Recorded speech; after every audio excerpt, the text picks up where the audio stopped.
Hello everyone, in this video I'm going to show you how you can create the compact disc or CD text effect in CapCut for PC.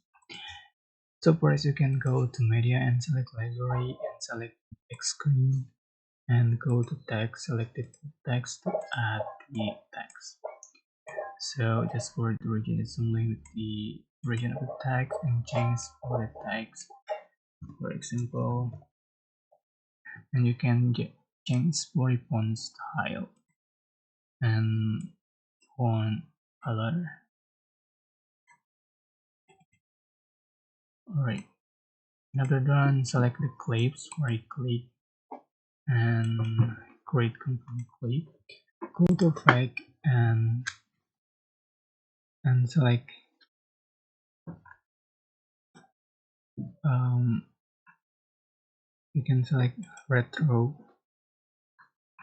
Scroll down until you find it CD or compact disc. Just add to the track, but this is no effect. You have to join properties to be able to use this effect. And you can adjust for the option right here, blur, filter, horizontal, size, and then speed, and etc. So you can see for the final result like this.